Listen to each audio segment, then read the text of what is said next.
And we are live.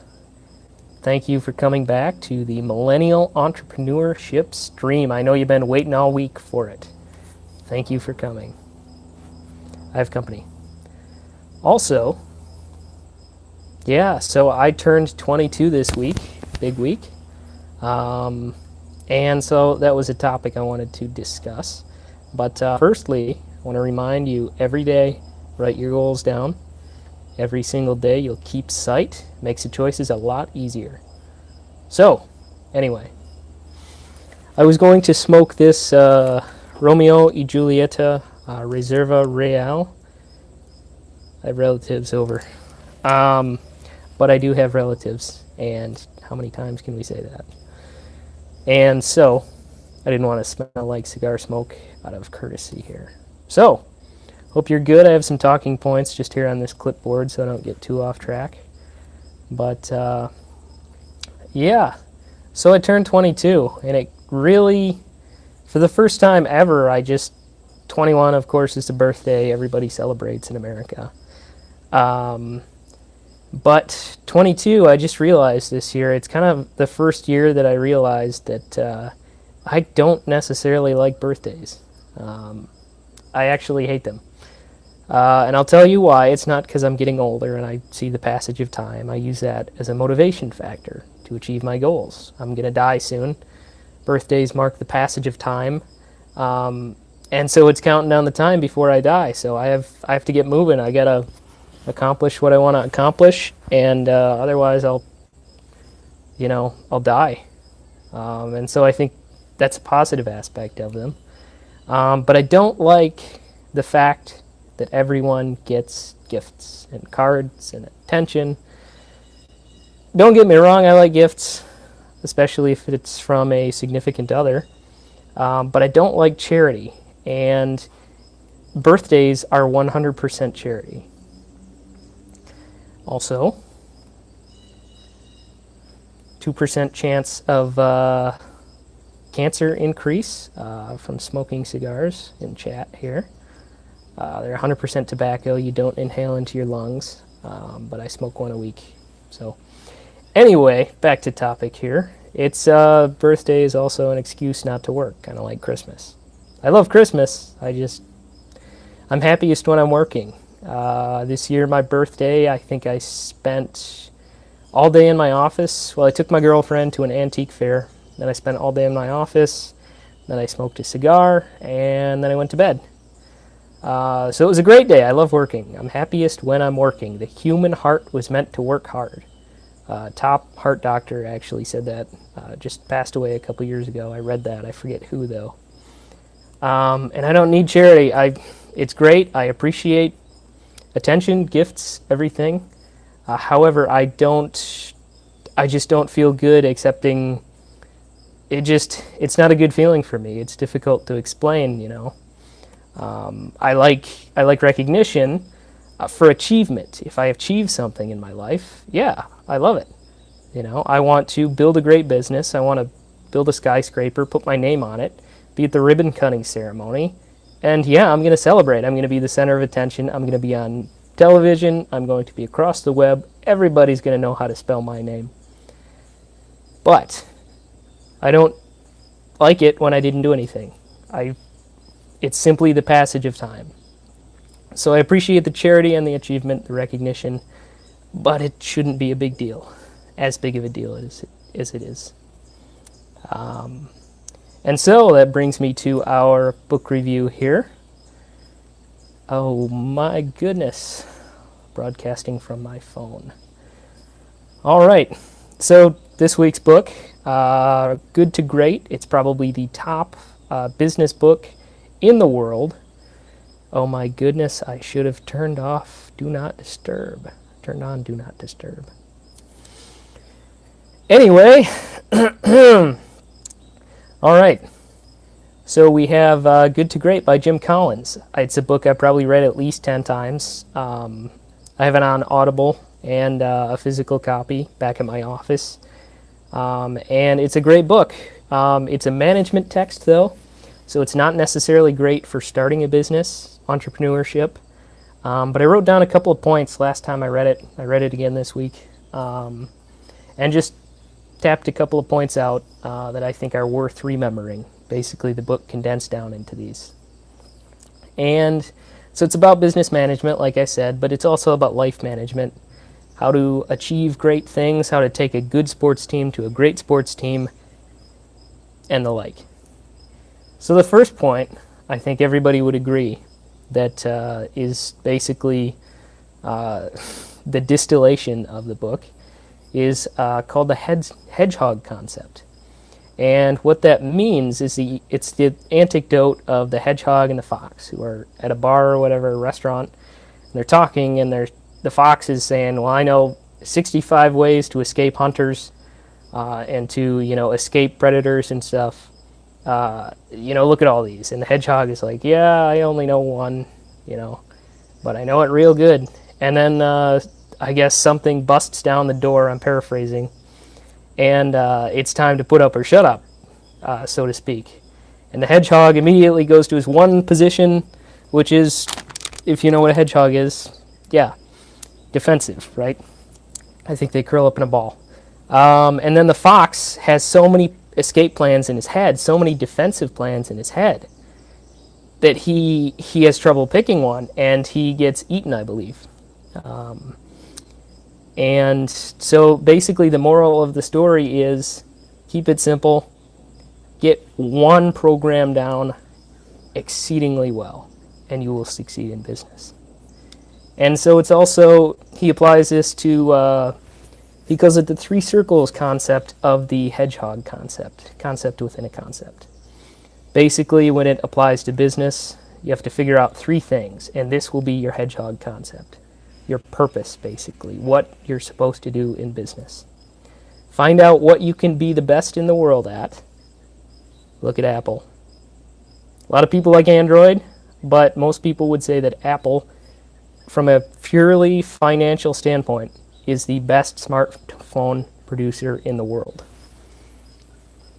Take a sip of lemonade here.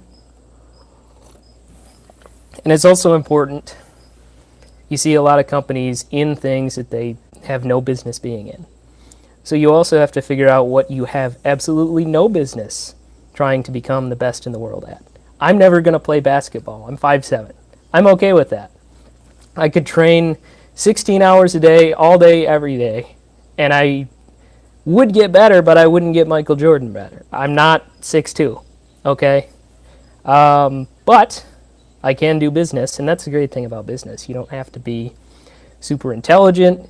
You don't have to be, some people are, you don't have to be extremely athletic. You don't have to be necessarily genetically predisposed.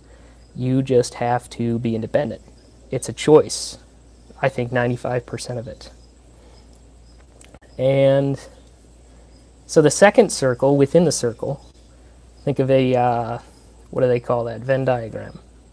What you're passionate about. Your passion. Everybody says passion, passion, passion. Follow your passion. I think passion is overrated personally, but you do have to be dedicated to whatever your company does, even the method in which they do it. Maybe they produce cigarettes like Philip Morris, and a lot of people at Philip Morris, actually, is talked about in the book, were avid smokers. They would chain smoke all day, and Philip Morris produces cigarettes and terrible loaded Velveeta cheese and stuff. Just absolute death foods and habits. But they love it, and they're passionate about it. It doesn't necessarily have to be a good thing. If you can be the best assassin in the world, and you're passionate about ending other people's lives, then by all means, you're probably going to have success. But generally, in my opinion, passion is overrated. Be passionate for the process and not the program. Anyway, moving on, the third circle here is you have to figure out what drives your economic engine. That basically means, what do we make money at right now? What can we make money at? Again, Apple is a great example, or let's say Kimberly-Clark.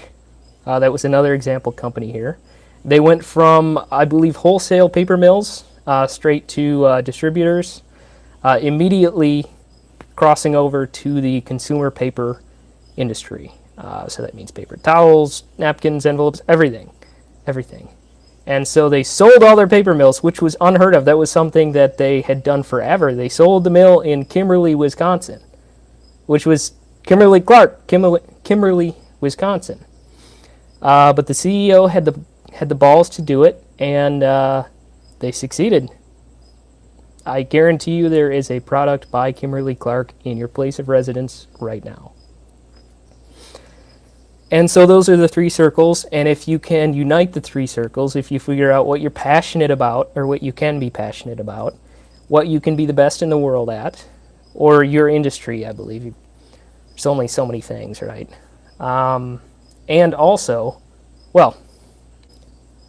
makes money, makes financial sense, which I think is the most important. If you're not great, but you're making money and you hate your job, you can grit your teeth, survive, take the proceeds, throw them into something else that does align with the hedgehog concept.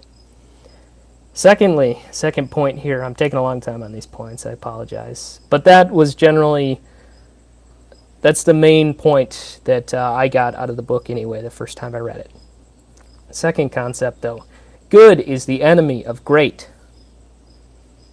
Why don't businesses become great? Because they're satisfied with good people, good products, good profit margins, good dividends to the stockholders. Average is the enemy of great. Good is the enemy of great. It's very simple concept. I'm moving on. Why do you hire good employees? Why are your employees average? Because you don't push them to be great. If you're okay with good, it's very easy to be okay with good, and a lot of people are. And there's nothing wrong with good. But if you truly want to change the world and become great and become the best in the world, you're going to have to push past average. Moving on.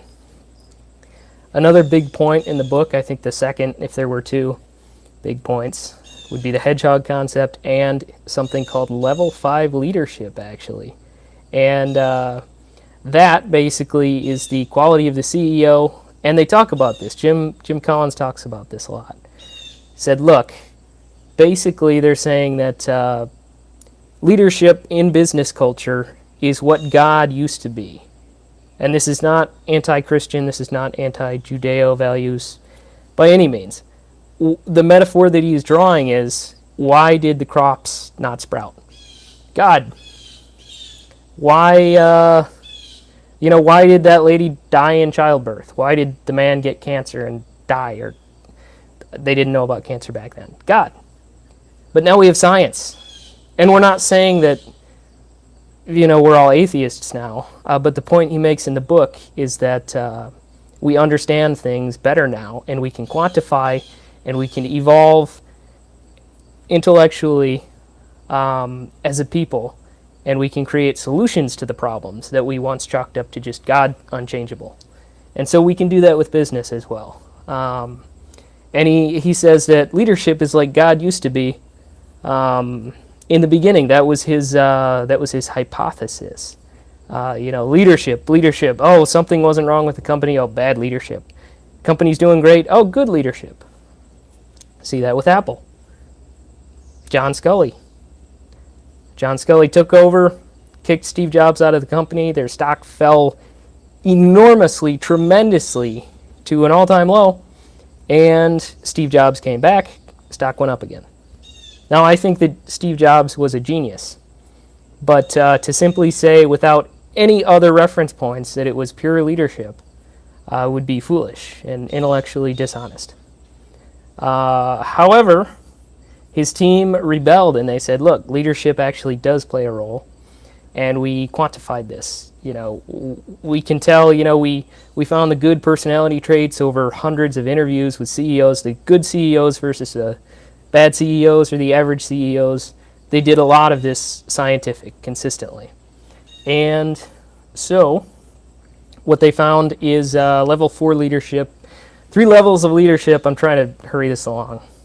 This is a big topic. But basically you have the newbie and you have the professional, whatever. I believe in a later work Jim Collins uses CEO of HP, Carly Fiorina. She was a level 4 leader, I believe. But she did not have humility, I believe, was one of the qualities, along with fanatical discipline. And also a sense of urgency that never wavered. And so, yeah, basically the entire book's about leadership from that point on. Well, a lot of it, anyway. He also talks about hiring. First who, then what? Basically means find a great team, put it together no matter what you're doing.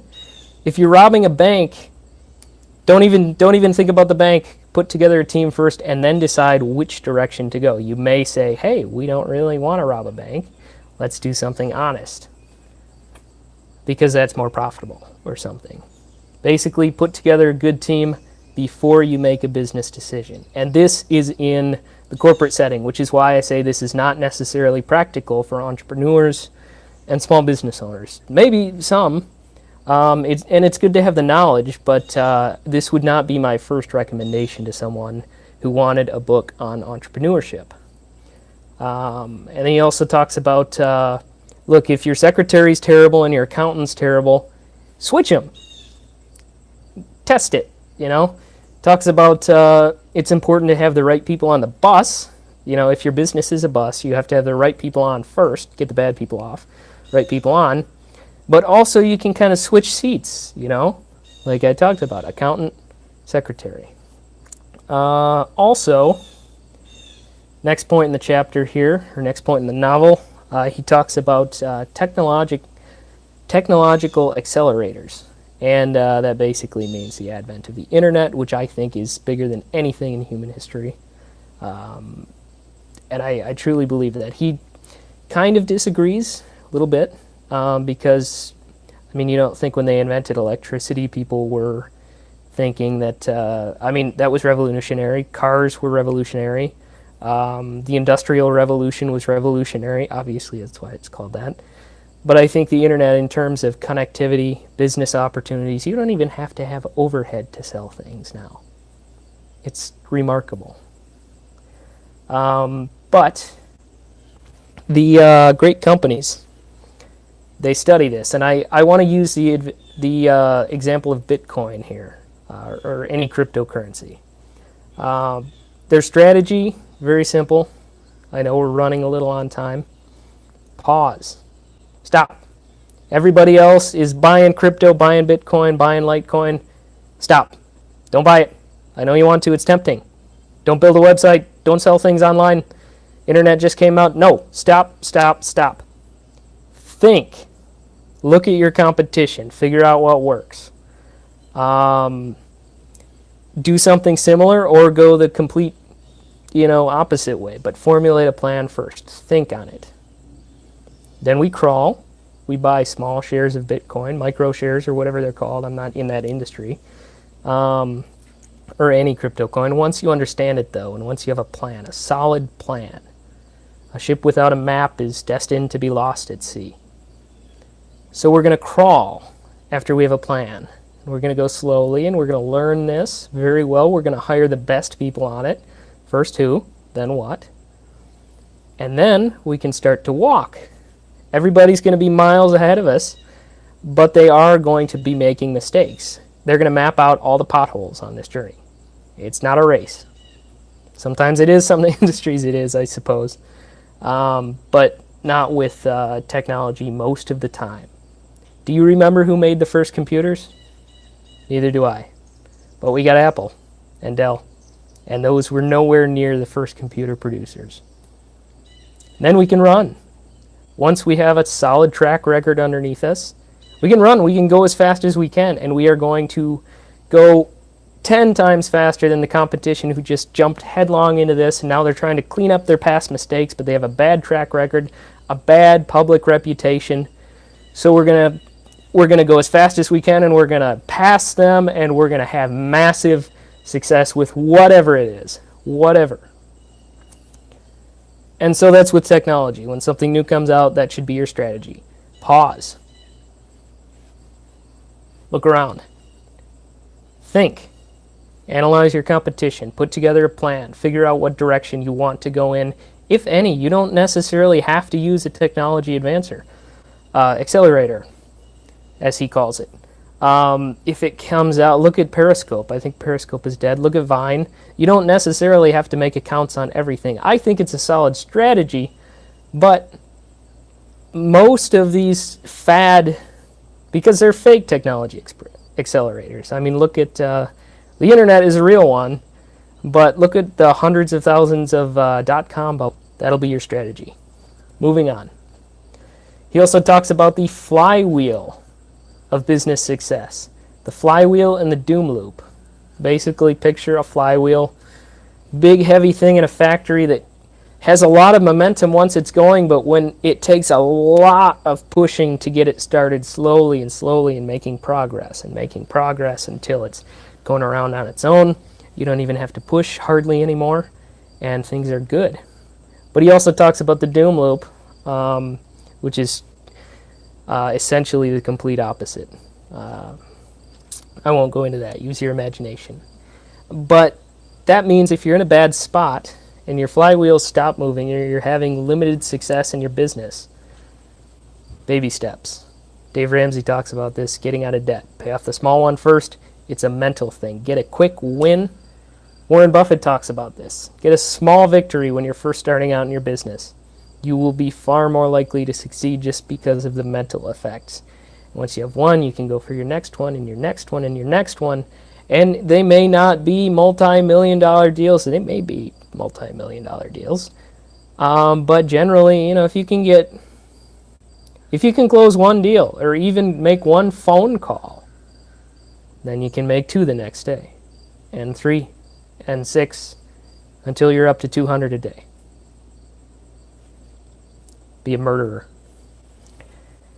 And that's essentially that. Do the opposite. If you, it's about doing the right things with extreme discipline, fanatical discipline. He uses the word fanatical, which I like. It's the same as obsessed. Fanatical, obsession. But if you want to really ruin your business's success, basically gamble, and it's not going to work long term, go to like 50 different, God, I'm getting chats here.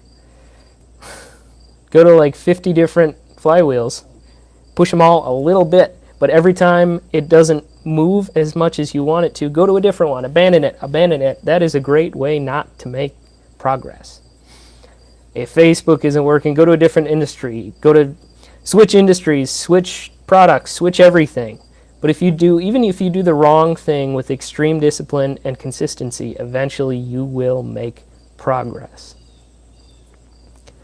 And so the final point I wanted to talk about here is called the Stockdale paradox, named after a Vietnam War veteran who was a POW as well, named Jim Stockdale. And so basically, when Jim spoke with him, the author Jim Collins spoke with Jim Stockdale, he asked him, what's the secret to surviving? And I believe he was a businessman, and the reason they hired him, Stockdale, was because they said, if he can figure out how to spend, I think it was 8 years in a POW camp and not lose his spirit, he can figure out accounting. And so that's basically the hiring decision that they made. And so Jim interviewed him, asked him, what's the secret to surviving in a POW camp? And he said, hope. You have to have hope. And the guys who were fake hope, they had fake hope. He calls it, forget here. Didn't write it down. But basically, you have to have the extreme resolve that you will succeed, no matter what. It may take a year, it may take a day, it may take 10 years, but eventually you will have the massive success. You will have your desired outcome. You have to have a steel resolve. And he calls it something I wish I could remember, but we're live.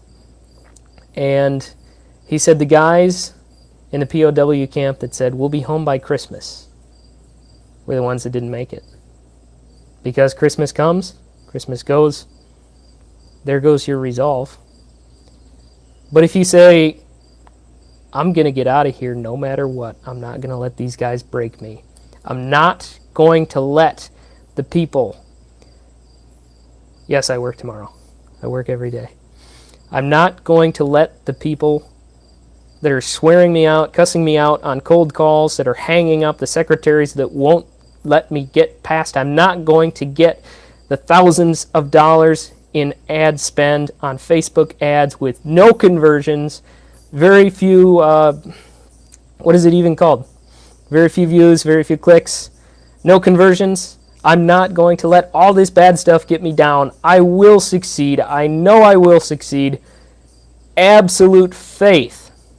No matter what. It may take a year. It may take 10 years. I may be dead. But I am resolved that one day this will succeed. Through me, through my children, I don't care. It will happen no matter what." And that is the kind of attitude you need to have in business. I was going to talk about hard work today. I think I'm going to end it here. I have relatives, like I said. That book review went a little long, but I hope you enjoyed it. This is Kris Schwieman signing off. Be sure to subscribe, hit the notification